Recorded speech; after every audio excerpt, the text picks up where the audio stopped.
और यहाँ पे लॉर्ड हेस्टिंग्स। स्टार्ट करते हैं, कहानी को सुनिएगा। बात करेंगे यहाँ पे लॉर्ड हेस्टिंग्स को लेकर, इनका कार्यकाल की बात करेंगे 1813 से 1823 तक 10 वर्ष का इनका शासनकाल होता है। इन्हीं के समय में आंग्ल नेपाल युद्ध होता है। उसी आंग्ल नेपाल युद्ध में एक संधि होता है, उस संधि का नाम है संगोली की संधि। संगोला नहीं, संगोली। संगोला बोलेगा 1750 में, ये तो पेशवा वगैरह है। संगोली की संधि हो जाता है अंग्रेज और गोरखा के बीच में। इस संधि के पहले ही अमर सिंह थापा ने आत्मसमर्पण कर दिया है।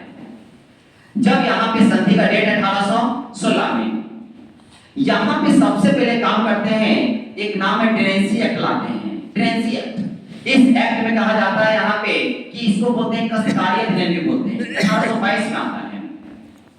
इसके पहले आप देखा था कि अस्थायी बंदोबस्त 1793 में, उसी के एवज में जमींदारों ने लाया था सूर्यास्त का नियम 1794 में, कि जिस डेट को फिक्स हुआ है तो आपको यहाँ पे शाम होते होते, सूर्यास्त होते होते आपको वहाँ पे उपज का जो भी टैक्स आपको दे देना है। नहीं देने जाने पे जमीन आपको जमींदार ले लेगा, बेच देगा किसी और के हाथ। ये नियम पासा किसान वगैरह खेती करना भी धीरे धीरे बंद कर दिए। तो अब यहाँ पे आता है, धीरे सुधार आती है। तो लॉर्ड हेस्टिंग्स ने टेनेंसी एक्ट 1822 में और कहा कि नहीं, जो किसान अगर समय पे टैक्स नहीं दे पाता है तो उसका जमीन नहीं हड़पा जाएगा, उसको समय दिया जाएगा, ताकि आप 2 दिन नहीं 10 दिन बाद आप दीजिए, कोई दिक्कत नहीं है। इस तरह का टेनेंसी एक्ट लाए, किसानों को सुधार के लिए लाए टेनेंसी एक्ट। इसी की बात करेंगे, सबसे बड़ी रहता है पिंडारियों का दमन। पिंडारियों के दमन की बात करें तो पिंडारी एक्ट है कौन? ये पिंडारी मराठा के साथ रहता था। किसके साथ? ये किसके साथ रहता था? मराठा के साथ। ये मराठा के साथ रहता था। ये जब मराठा का धीरे धीरे दमन हो चुका है, तब पिंडारी अलग हो गए हैं। इनका मुख्य पेशा जो रहा चोरी, लूटपाट, मर्डर, केस, रेप, ये सब घटनाएं इनके संदर्भ रहा। इनका खास एरिया रहा उत्तर प्रदेश, मध्य प्रदेश, महाराष्ट्र, ये सब एरिया रहा इनका। उनके समय में धीरे धीरे घटना ऐसा घटित हुआ कि लगभग 20,000 से 25,000 तक यहाँ पे पिंडारी हो गए, और इस एरिया में, पूरा एरिया में तबाही मचा के बैठा हुआ है। तब यहाँ पे नजर जाता है लॉर्ड हेस्टिंग्स का कि कौन व्यक्ति है जो इस तरह से तबाही फैला रहा है, लूट रहा है, बांट रहा है। बात हम सुन रहे हैं ताकि सरकार में ऐसा कांड हो रहा है। तब यहाँ पे महाराष्ट्र में बैठा हुआ, बॉम्बे में बैठा हुआ व्यक्ति को बोला जाता है गवर्नर को कि कोई आदमी को फिट करो और यहाँ पे पूरा पिंडारियों का दमन करो, मारो सबको। तब यहीं पे व्यक्ति निकल के आते हैं तमिलनाडु साइड से, नाम है हिस्लो।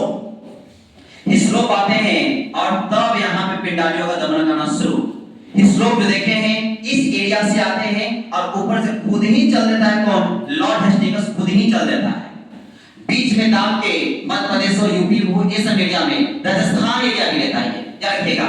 ये एरिया कौन सा है? राजस्थान। राजस्थान एरिया में भी ये सब एरिया में है, यूपी में, एमपी में, राजस्थान में, महाराष्ट्र में, इस सब एरिया में फैला कौन है? पिंडारी।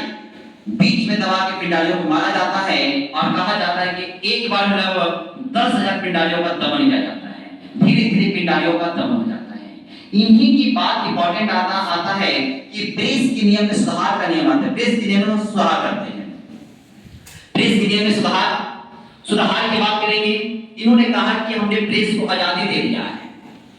इनकी शर्त है, शर्त यह है कि ईस्ट इंडिया कंपनी के खिलाफ आप किसी को नहीं कुछ बोल सकते हैं।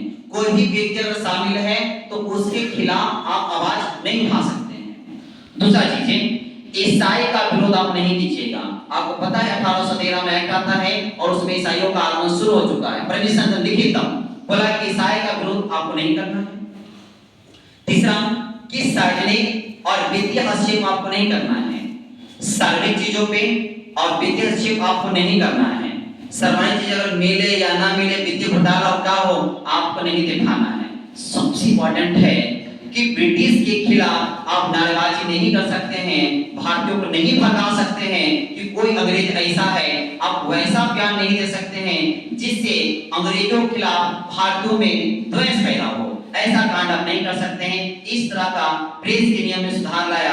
आप बताइए किस तरह की आजादी की बात करते हैं। शब्द यहाँ पे बांध को रख दिया गया है। तो इनका स्वांग होता है लॉर्ड हेस्टिंग्स साहब स्वांग होते हैं। ठीक है, अब एक बार पढ़ लेने का प्रयास करेंगे। 40 वाले